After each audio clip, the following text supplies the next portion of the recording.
Dan, he's won a lot of baseball games. We have to trust that what he's doing and how he's assessed the portal and how his staff has decided to approach the portal going forward. He said they're all in.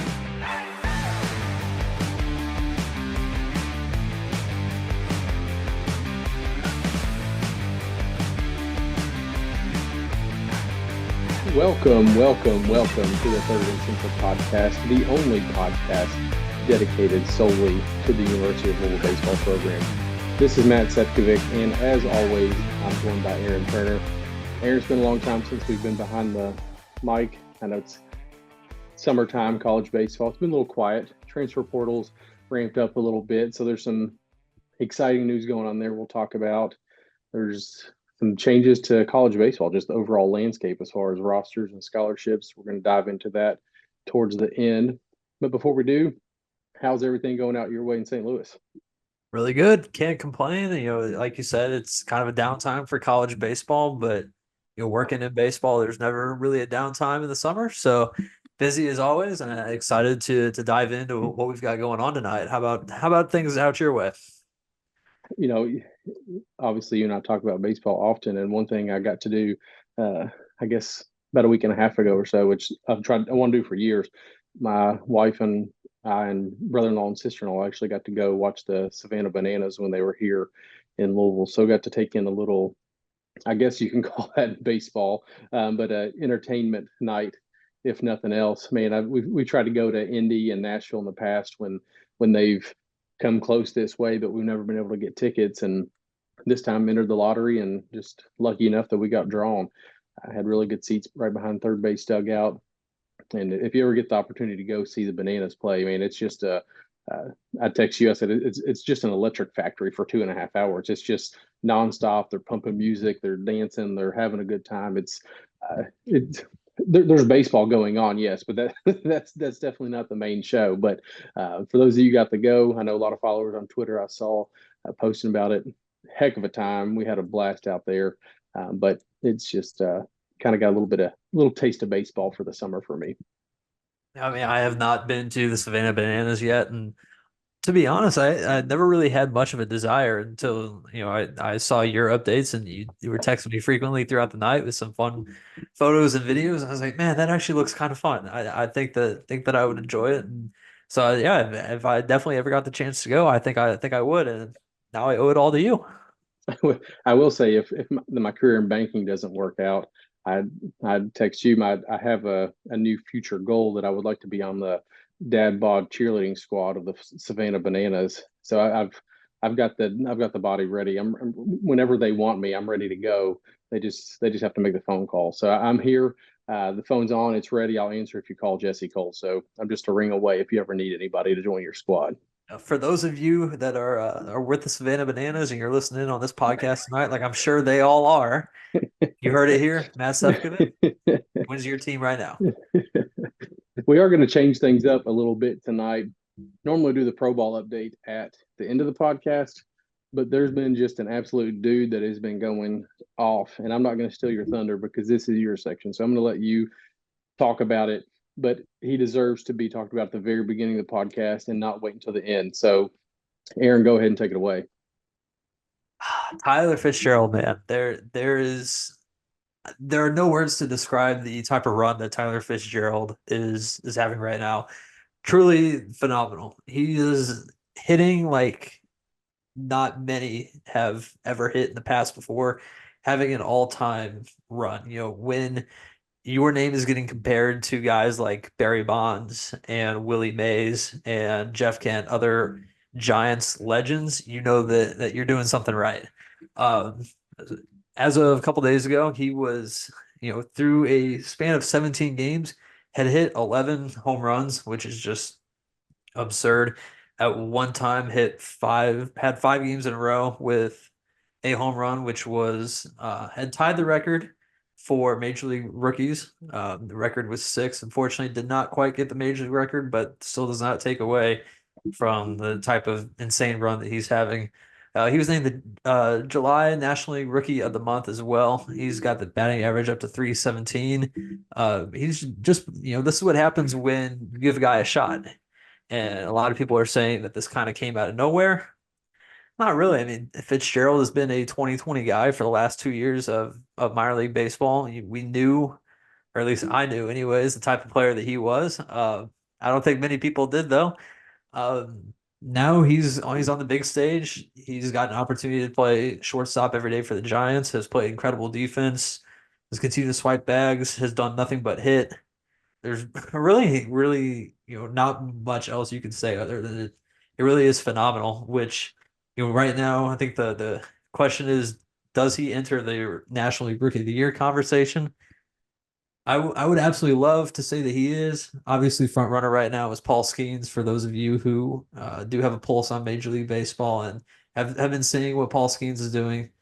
It's pretty impressive. Fitzgerald did get kind of a late start to his season, didn't really get that opportunity to play every day. But if he continues this incredible pace up like he is right now, I think you might see some votes for Tyler Fitzgerald in that Rookie of the Year conversation for sure. So I just pulled up ESPN because I was like, while you were talking, he's probably going to hit another home run. But it looks like they played earlier today and the game's over with. So that didn't happen. But that would have been par for the course for what we've seen the past couple of weeks out of Fitzgerald. And you all know, if you've listened here before or follow me on Twitter, I don't talk about Major League Baseball often because I just don't watch it as much as I would like to. But Aaron keeps me up to date on what's going on, especially with the Louisville guys. And it was like every day he just kept sending me a text that Tyler Fitzgerald hit a home run. And I'm like, dude, you're just copy and pasting. Like this isn't actually happening. But sure enough, I mean, he was just in fuego, is in fuego. And like you said, I wish he, and he'll probably be in the conversation for the Rookie of the Year, especially if he, continues to swing a bat like he is right now, which, we can't expect that from him. But I mean, he hasn't shown any signs of slowing down. But just getting into the game, like you said, later in the season and not getting the fresh start from the beginning. So just excited to see what he's doing. You and I both have always been Fitzgerald fans.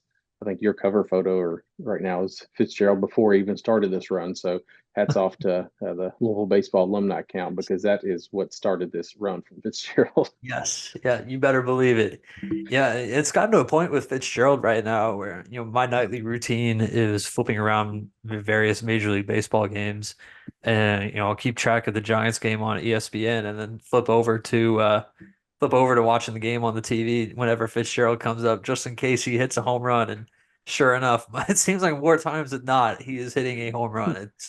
It is truly incredible. I don't even know what else to say other than it's just an insane run. I can't remember many guys having a stretch like this. Yeah, it's definitely been fun to keep up with, and obviously even sweeter that he's a Louisville guy. So that's been a ton of fun to follow him and his progress. Oh, for sure. But he is not the only pro ball guy who has been in the news recently. Brian Hoeing was traded last week during the trade deadline. He joins the San Diego Padres. Was traded from the Miami Marlins, where he had spent his entire career up to that point, and could not be any happier for Brian. He now joins a very good bullpen of a contending team, and I think he's going to do great things. He picked up his first Padres win last night through 3 2/3 scoreless innings out of the bullpen, and he's just looked phenomenal. A lot of people are really praising that pickup as well. And then just a couple more notes from Pro Ball. We've had a lot of guys promoted in recent weeks. Cooper Bowman up to AAA Las Vegas for Oakland. Dalton Rushing up to AAA Oklahoma City for the Dodgers. Tate Keener up to AA Biloxi for the Brewers, and Michael Prusecki is up to High A Spokane with Colorado. So had a lot of movement in recent weeks. Been incredibly fun to watch. These guys have very successful years.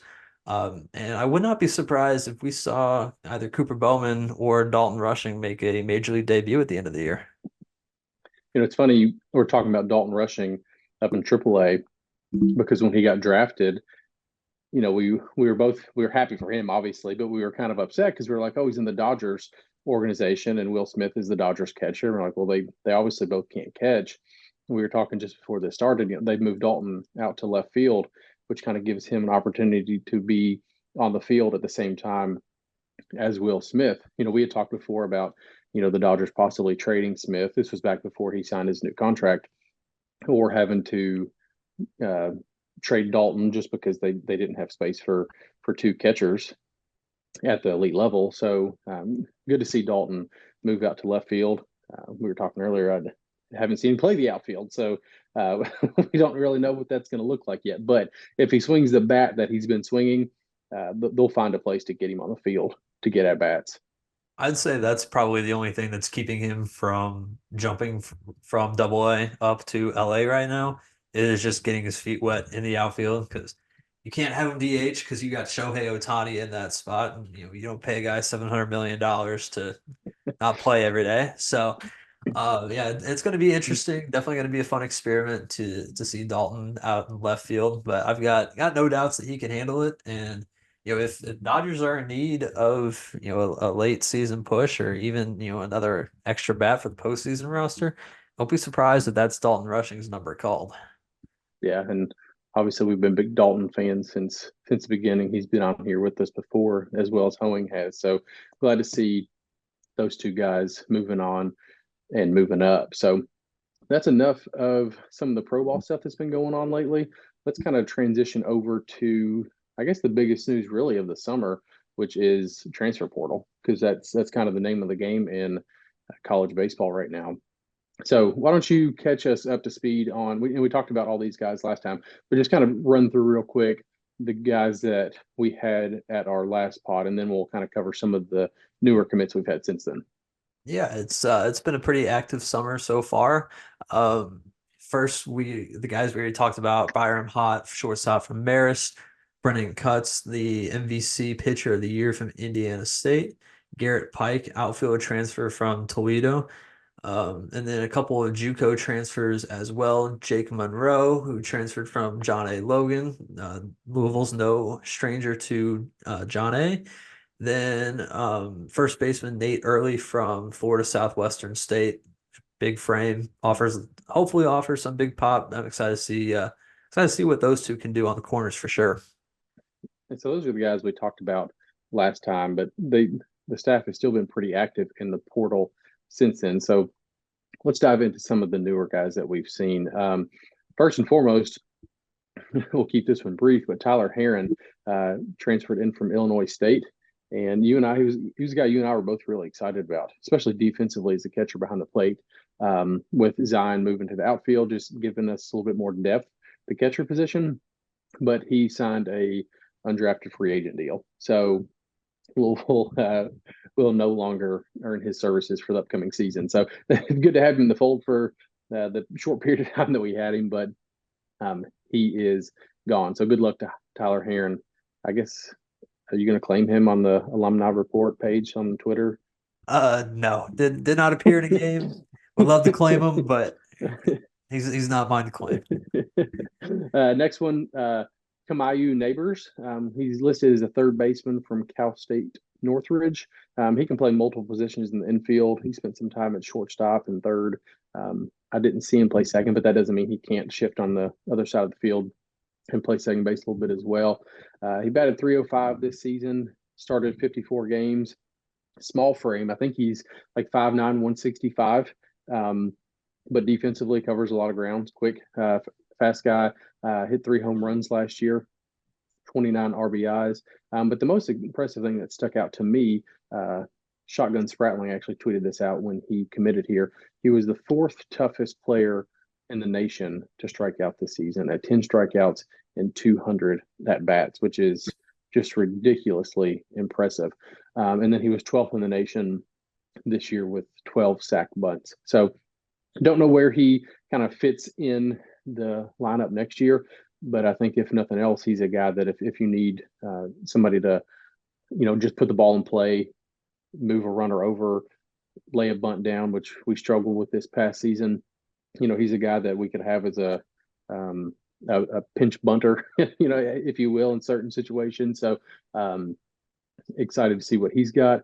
Parker Knoll, outfield transfer from Lawrence University, which is a D3 school. He was a first team All-American this season. Put up some pretty crazy numbers. He slashed 393, 488, and 762.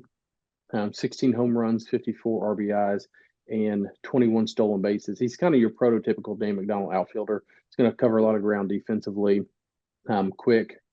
So I think he'll fit in the outfield.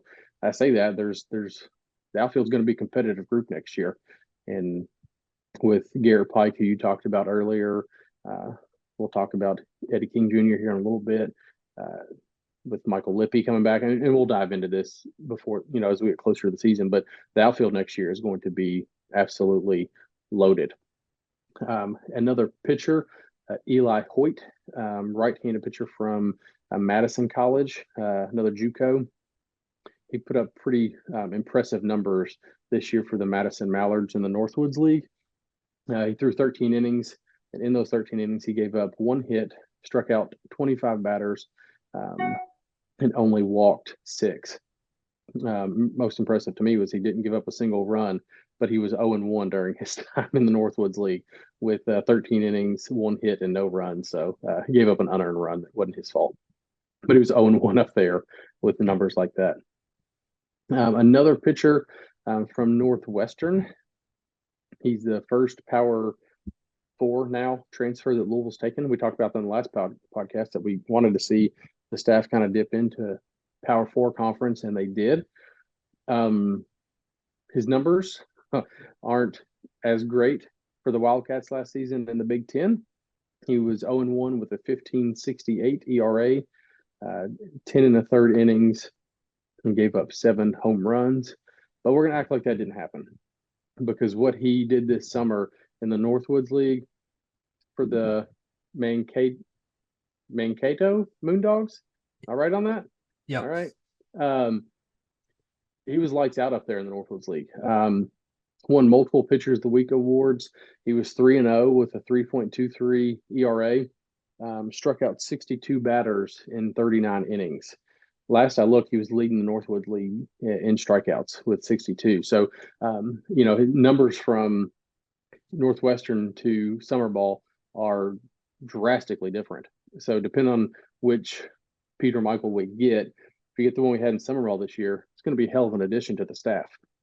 And then the last one we've seen so far transfer in is Tanner Shiver, infielder from Tennessee Tech. Spent time there on the left side of the infield at third and short. And for Tennessee Tech this year, he hit 296 with 9 home runs, 35 RBIs, and 10 stolen bases. So got a couple infield pieces this offseason. So I don't know kind of where everybody's going to fit at this point in time. There's a long way to go before next February, but there's going to be quite a few pieces there that they can at least try out multiple positions to get the right group on the field. So let me get your opinion here. Of that group who, you just listed off, who excites you the most? Like what name right there just jumps out to you? Like, yeah, this guy's legit. I think Parker Knoll, honestly, just from the film that I've seen from him, he's a pretty athletic guy.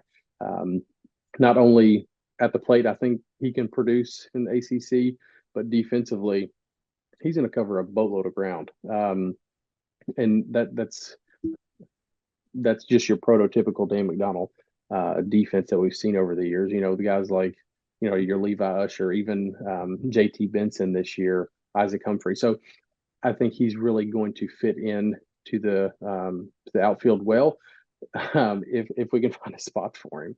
I mean, like you talked about, we've got him, you've got Zion. It's just the outfield's going to be loaded this year, but I'm really excited about him just based on the film that I saw once he committed. I think I agree. I think it's really interesting just the way that college baseball has transformed over the last couple of years, where the gap between Division I and Division III is absolutely not what it used to be.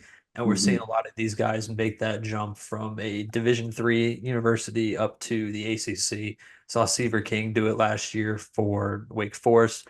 Worked out very well for him and Wake. So definitely excited to see what Noel can do here. Just like you said, he covers a lot of ground. Shout out here to Mr. Stowers. He always talks about the no-fly zone defense in the Louisville outfield. That's kind of outfielder that we're all accustomed to seeing. Yeah. So hopefully he can the bat translates as well because you know that the glove will. I'm looking at the list of pitchers too. Me, I'm always a big pitching guy. Definitely intrigued. I don't. I'm a little bit hesitant to say that I love the pickups, um, just because the stats don't overwhelm you. But I'm definitely intrigued to see what we can do with a guy like Peter Michael. First power forward transfer that we grabbed. Obviously, there's something there that the staff feels that will make him a arm that we can definitely use this year. I just not. I'm going to be very curious to see what happens there. That's about all I can say. It's a transfer pickup that makes you say, you know, makes you question a couple things, but overall, I'm just kind of intrigued to see what we're going to do with a couple of those arms there. We actually saw Michael this year early in the season when Northwestern came up here for that 3-game series. He threw 1 and a third and gave up 3 earned runs against Louisville. So, I mean, the staff got to see him. Obviously, there wasn't anything particular that day that they were like, "Oh, we've got to have this guy," because we put 3 runs on the guy and 1 and a third. But I mean, what he's done in the Northwoods League this summer is really impressive. That's no slouch. I mean, there's some dudes up there in that league in the summer. So being able to, I mean, take your ERA from almost 16 down to 3.23 this summer, striking out 62 batters it's pretty impressive. So if we can get those numbers to somehow translate to ACC ball and not revert back to what we saw at Northwestern, I think that's another guy to be excited about. I think Hoyt. I think there's also something to be excited about what he can bring to the table as well. I mean, he struck out almost 2 an inning this summer for the Madison Mallards, who's typically a pretty good team in the Northwoods League. So I think he's definitely serviceable in the ACC as a bullpen guy, and that was the problem last year for Louisville was we had at times good starting pitching, and we had Tucker Biven to close the game out, but the gap between was where we really lacked. So if we can even just get a couple of these guys, Michael and Hoyt, to just kind of fill those middle innings. They don't have to go out and throw 7 innings every time they touch the mound. Just throw 2 or 3 solid innings, get out 4 or 5 batters. That's all we need. Get us to the closer and give us a chance to win the game. Yeah, I mean, unlike the outfield, a lot of the pitching roles heading into the 2025 season are very much up in the air, wide open for the taking. You figured that Patrick Forbes is going to probably be your ace on Fridays.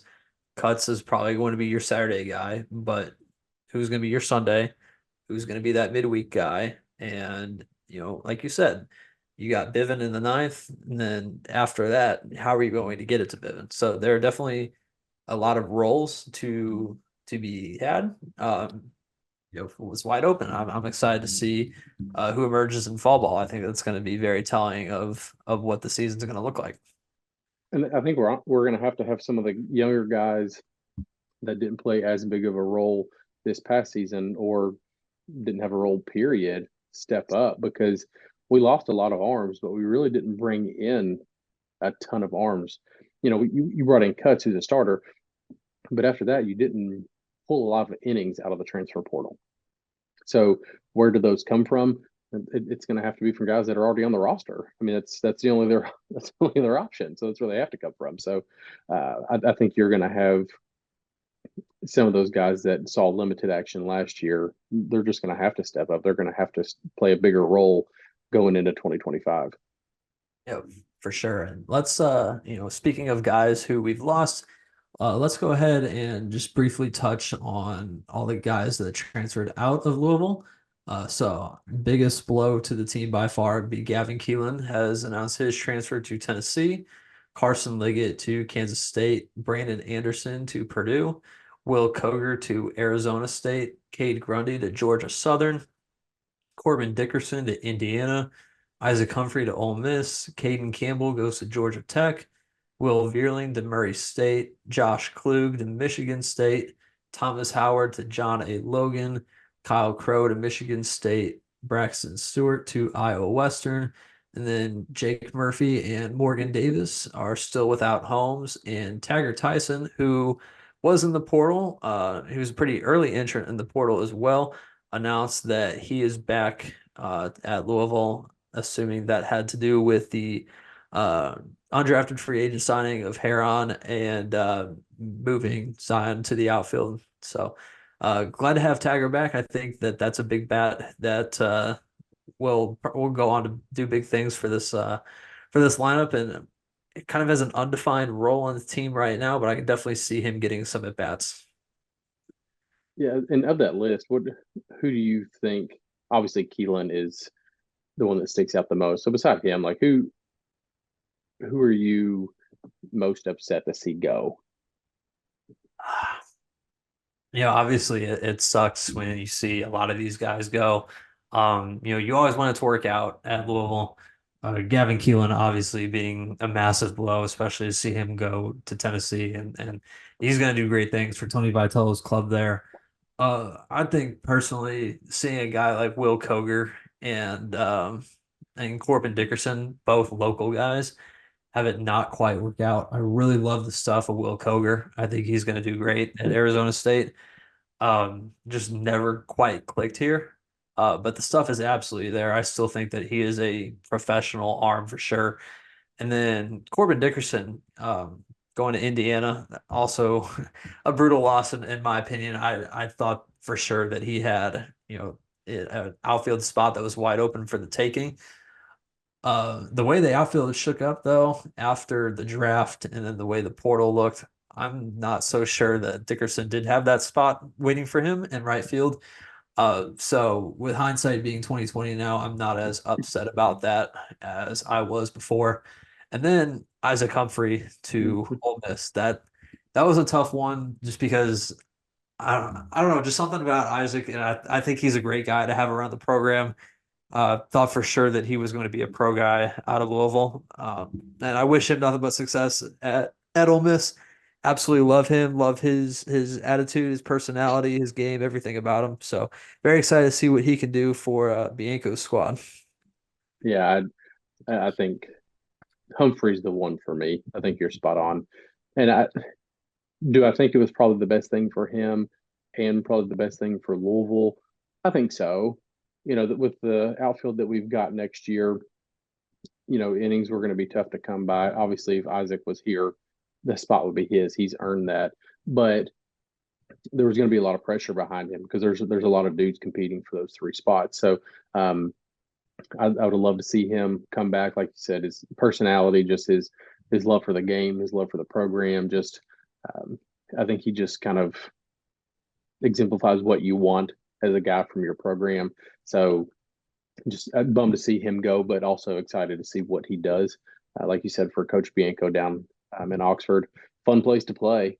And he's going to be right in front of the student section in right field. So I mean, he's going to have a hell of a time down there for his last year. And I always, I've talked about this. If I'm a guy who got an opportunity to go play ball at a place like that for one season before I have to start the real world or start your journey for pro ball, whatever path he decides to take, there's a lot worse places you can be than playing baseball in right field in Oxford, Mississippi. Absolutely.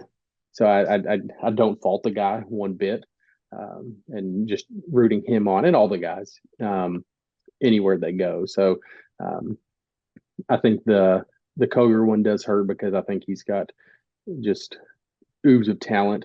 And you were talking about Arizona State; they just started a pitching lab out there. So just excited to see how he's able to take advantage of that and what his game looks like with that additional technology that he'll have access to that he didn't have access to here. So, then Will Veerling staying in state at Murray State, that's fun. It'd be fun to play Murray this year and just kind of be able to keep tabs on Veerling and see what's going on with him. But and then I think one that stings to me also is Brandon Anderson. We talk about BA a lot. Just it doesn't get any better than that guy. Local kid from Richmond. I said local-ish from Richmond. Just super super kid. really cheering him on. I think Purdue's probably a good landing spot for him too. So I guess now that this is kind of the portal, right? Like I think we can probably put a bow on it. I don't know. There's still a bunch of guys in the portal, but you're really not starting to see or not seeing much activity with it at this point in time. So we can, you may see a guys trickle in, but not many. This is really going to be the roster when you kind of look at what we brought in, what we lost, what we got coming back. I guess how do you assess the coaching staff and their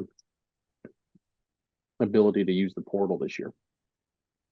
It's so hard to judge a staff just based on who left and who's coming in because there's so many other factors that go with it. Does like we talked about time and time again, does Louisville have the money to land big names in the portal? Were there names that we could have been linked to if we didn't have financial restraints, if we had money that some of these SEC or even other ACC schools do? Um, Overall, though, I think, especially because the staff is not, let's be honest, just a little bit late in getting into um, the modern game of the transfer portal. This is not something that they're used to. I'd say I'm relatively happy with the results. I absolutely love the Garrett Pike pickup. I think he's going to be a dog for us in 2025. I'm very curious to see what Brennan Cutts does in the ACC. And then as usual, I love the JUCO transfers. Jake Monroe and Nate Early both have had big summers as well. Early's in Cape Cod. So we've got some dudes that are coming in and are going to be hungry for some spots. And I think I think that we're going to be able to put together a decent roster. And I'm very curious to see how the team shapes up in the fall. I, I'm glad you said something about Cape Cod because I was reading the other day. Louisville had, I think it was 9 guys at one point or another on Cape Cod rosters, which is it's pretty damn impressive.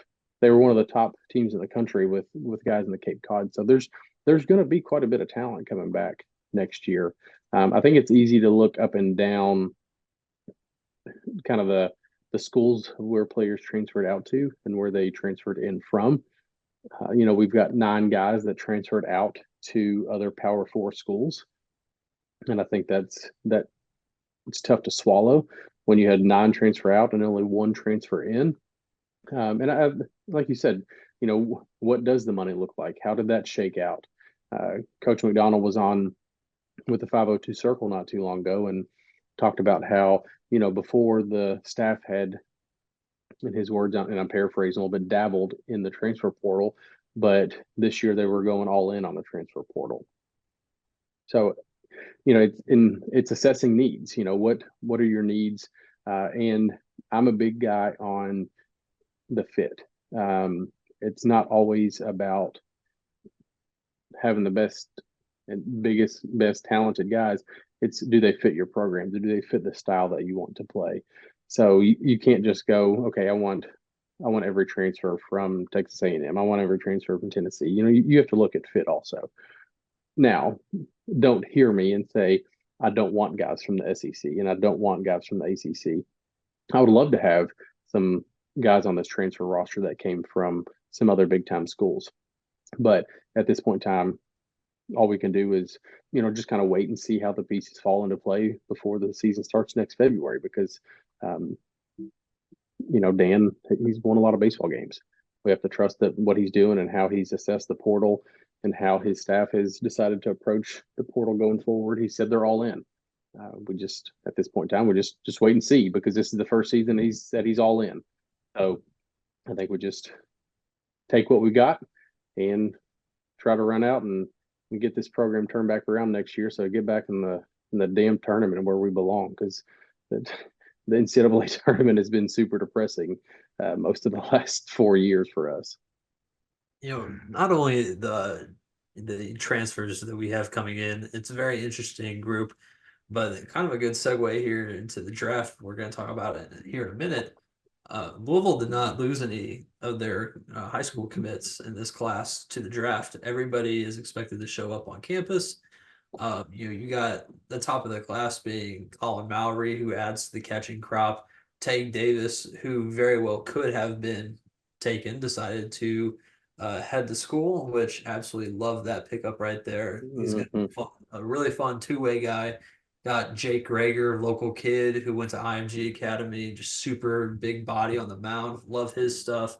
Jack Brown, love his stuff coming in. Think that him and Greger could be day one contributors. Love Cole Crafton, just uber talented middle infielder, very athletic kid.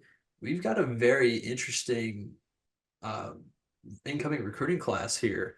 That when you pair it with the transfers coming in, I think that we're going to see a lot of contributors in 2025 that are new to the program. Yeah, I'm really, really excited about Jack Brown. I think he's a guy that can contribute, and you said it from day one. And I think he will throw meaningful innings next season. I really do. And I feel the same about Jay Greger too. I think he's a guy. When you go to IMG Academy, not everybody gets to go to IMG. When you get to go there, you play against the best of the best. So he's going to be battle tested. It's not like he hasn't pitched against some of the best in the country. He wasn't throwing against other little schools here in the state of Kentucky. They were traveling nationally to play, so he's played against the best of the best, and he will be ready to go when he steps foot on campus. And I think Take Davis, I think he is going to be a monster here. Um, so real, I'm like you said, there's a couple of guys at the top of the class that I'm really excited about, and we'll kind of talk more about recruiting here in just a few minutes because that whole landscape is about to drastically change for a lot of these younger guys. But I like this class. I think it's smaller in nature compared to some we've had in the past, but I think we'll have a couple of guys that will be able to contribute from day one, and we're going to need that next year. So I think this is going to be a really good class when we look back on it in a couple of years. I absolutely agree, and touched on the draft briefly a couple minutes ago. I'm going to circle back around to that. It was kind of a lighter year for the draft for Louisville guys.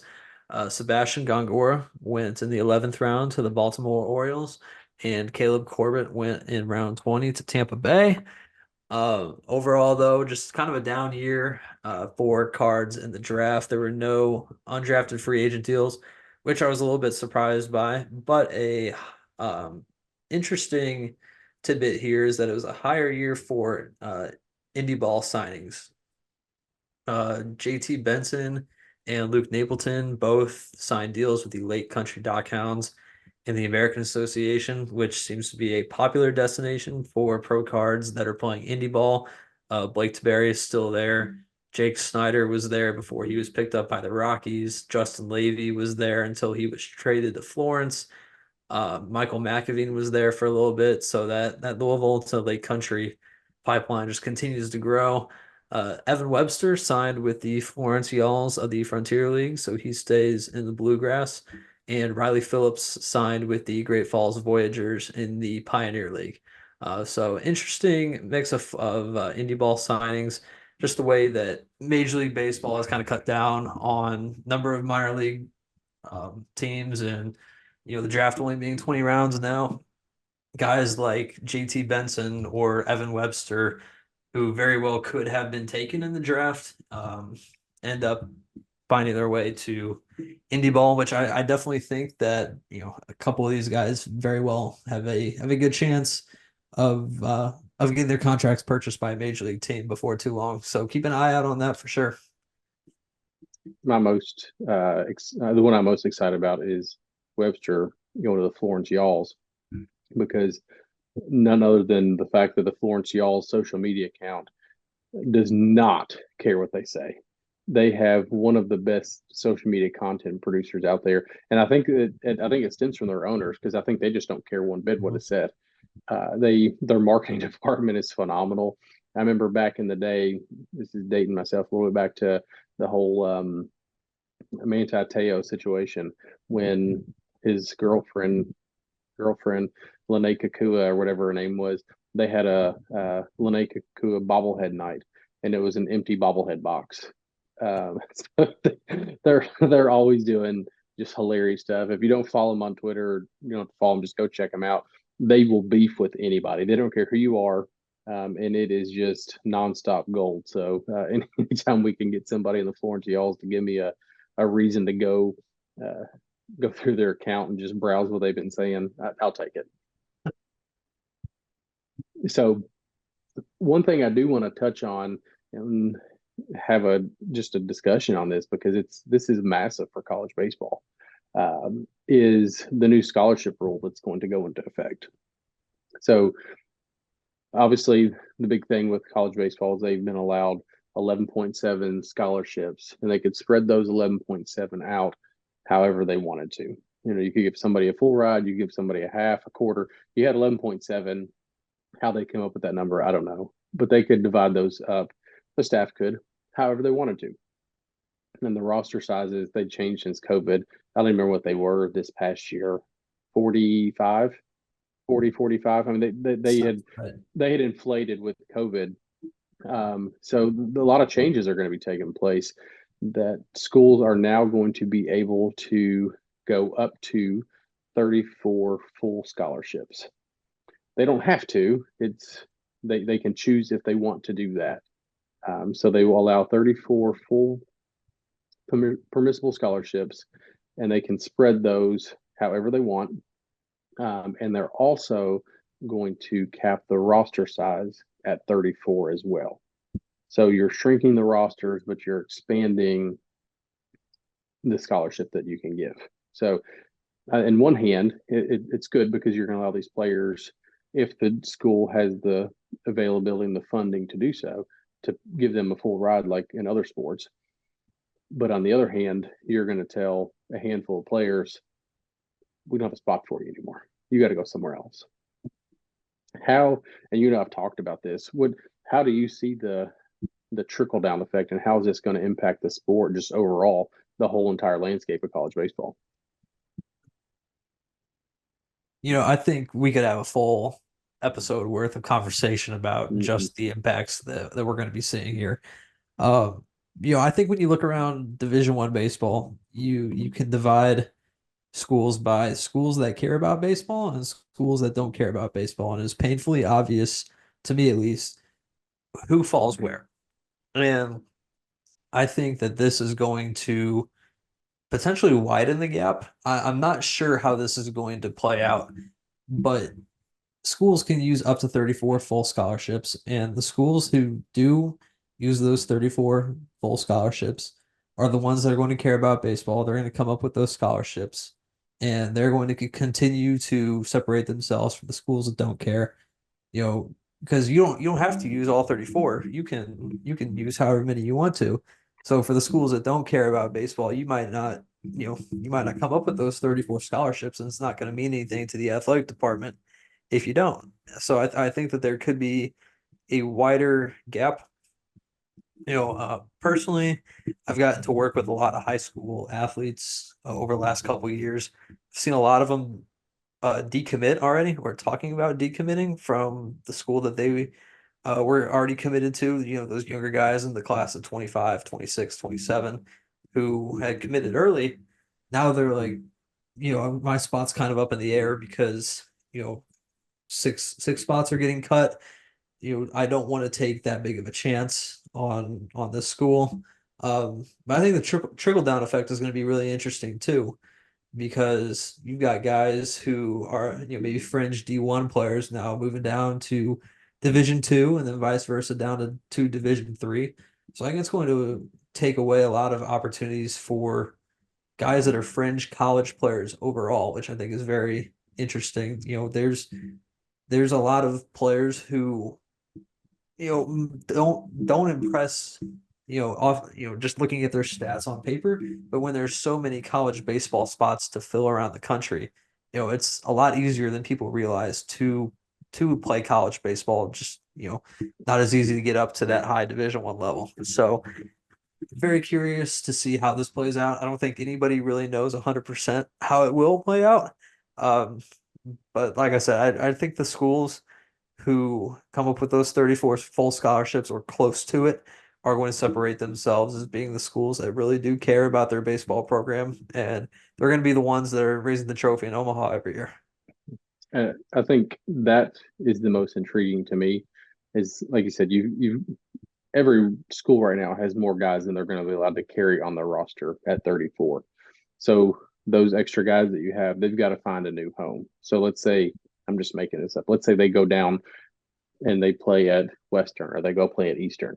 Okay, well then Eastern and Western, their roster's too heavy. So then those guys have to go down and let's say they go down and play it at Bellarmine. Okay, so then those guys at Bellarmine, they have to go down a league. And then the other ones, then it's just going to trickle down.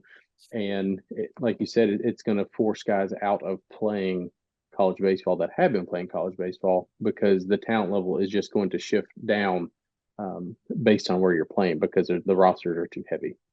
So I think it's interesting. I think it's going to be like NIL has been. It's going to take a little bit for people to figure out what this looks like. And I think it's going to take a little bit for athletic departments to figure out how they're going to handle this. Because not only is this baseball, this is really across the board. The limits have increased significantly. Baseball went up 22.3 scholarships. Track went up 32 scholarships. Lacrosse went up 35. Uh, Wrestling went up 20. I'm just pulling numbers off the chart here. So I think they went up like 750 some odd scholarships.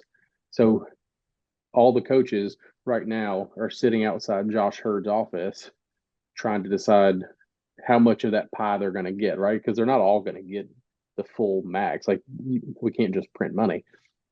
So how that looks, I don't know. At this point in time, nobody knows. Kendall Rogers has really been out in front of it. And one thing that I haven't seen a complete full answer to yet is when does that roster have to be declared? Is it going into fall because that's when school year starts, or is it going like into the season in the spring when the season starts in February? So haven't seen a concrete answer on that yet. But last I saw Rogers talk about that he heard that it was going to be going into the fall, which if that's the case, that just makes the whole transfer window after the fall semester, the Christmas time, that transfer portal window, that just muddies that even more because you give a guy a scholarship and then he transfers and that's just going to create a huge mess. So how they handle that, nobody knows at this point in time. But nonetheless, this is going to be a massive, massive impact on not only college baseball, but just all of college sports in general. I gotta be one of the only sickos that thinks about this, but I love NAIA baseball. That's something that I don't think anybody else says, but I love NAIA baseball. I always joke with people, NAIA is kind of a lawless land. Almost anything goes in that league. Uh, I think it's going to be very interesting how the NCAA is ruling on this and the players that are pushed out of their current homes, how that impacts NAIA baseball. I think we're going to see a lot of big rosters there. We're going to see a lot of interesting talent that goes that way. And I think when you're looking, 5, 6, 7 years into the major league draft, you're going to see a lot of guys who are coming out of Division II, Division III NAIA schools because of this ruling. Yeah. And I think like you said, your rosters at NAI and some of these lower levels, they're going to be loaded compared to what you've seen in the past. So I think it's going to make those levels a lot more competitive, a lot more fun. You're going to see better competition at those levels. But how are they, like you said, how are they going to handle those roster sizes? And that's yet to be seen. They're, NAI and JUCO, they're all probably scrambling, trying to figure out what their response is going to be to that because they know the trickle down effect. They know what's about to happen. They're about to get an influx of players. What are they going to do with those guys? So I think like I said, it's not just baseball. This is across the board. So it's going to be kind of fascinating to see how the landscape of college athletics yet again completely changes due to something like this, which it's not a bad thing. The players getting full scholarships, if the schools can afford it, that's obviously a good thing. It's all about, the players getting what they deserve. So happy to see it. Obviously that's the best for them, but just what the response is from the schools, I think is going to be fascinating. So with that in mind, I know a lot of people usually message you about decommits whenever they happen. Just gonna get out in front of it now. Um, you see Louisville guys commit or sorry, decommit that are in these classes coming up in the next few years. Decommit isn't necessarily a bad thing for the school. It's more so or more likely that they just don't want to take a chance on not making that 34, want to take a little bit of a safer route. And so that's going to I think this is going to drastically change our recruiting classes coming up next couple years too. Oh yeah, because you're used to seeing recruiting classes of 18 to 23. You can't take that many freshmen on a roster when you only get 34. So I mean, it's just not feasible to take, let's say, 20 freshmen and then have 14 sophomores, juniors, and seniors. So that's not going to be that. It's just not going to be feasible anywhere. So yeah, you're going to start seeing guys decommit until they see how this is going to play out and where they're going to have a spot on a roster somewhere. So, which that another point that it's going to be tougher to for the coaching staff to evaluate talent and recruit because there's a fine balance you have to play in high school recruiting. You don't want to get the players that are at the top of the class because they'll sign out of high school and go play pro ball and you don't get them. Um, but now with the new rule, you're not going to be able to take too many guys. So I think just how they manage that and the roster management going forward, I think it's going to be a real challenge for staffs to evaluate their high school recruiting classes, and we'll see. I think it's just at this point in time, it's interesting discussion to have until we kind of see how everything is going to play out. Yeah, I just pulled it up right now. The class of 25 for Louisville, it has 17 players in it. That's going to drastically Yeah, get cut down. yeah, that's not going to happen. And then the class of 26 currently has 10. You're probably not going to see many more additions to that. You would probably still see a couple subtractions as well, depending on how the roster shakes out that year. And you're really going to have to get a buy-in from these high school kids that they're going to show up on campus, right? Because if they, I mean, you got the transfer portal, you can always fall back on that. But if you put all this time on a kid, you only got 34 spots, and you put all this time in a kid, you don't want them to sign because then you're kind of up creek because you don't really have any time to back up and punt and come up with a different plan because it's so late in the game. But you don't have a roster, a class size of 25 people. You're like, oh, we lost one, it's okay. Well, if you've got a class of 8 or 10 and you lose one, that's a much greater impact than if you got a class of 20 or 25. So, it's going to be interesting to see how this plays out. Again, it's good for the players. It's good for the sport. We've griped and complained for years that we got 11.7 scholarships. So this is what we all wanted, Yep. and now it's here, and now we just got to figure out how the hell to navigate it because that's not a job I want to do if I'm Josh Hurd trying to decide how we're going to pay for these scholarships. Yeah. Well, that is all we've got tonight. I know we've covered a lot with the portal and the pro guys and just some rule changes in college baseball. We've kind of covered a little bit of everything. Now, going forward, we are going to kind of jump back to what we did last year with our off-season diamond dialogues and have some guys on maybe some current, former, future players, just to get a closer dive to the program and get to know these guys a little bit more. So that's what we've got in store for the rest of the summer and heading into the fall, which will start on here shortly.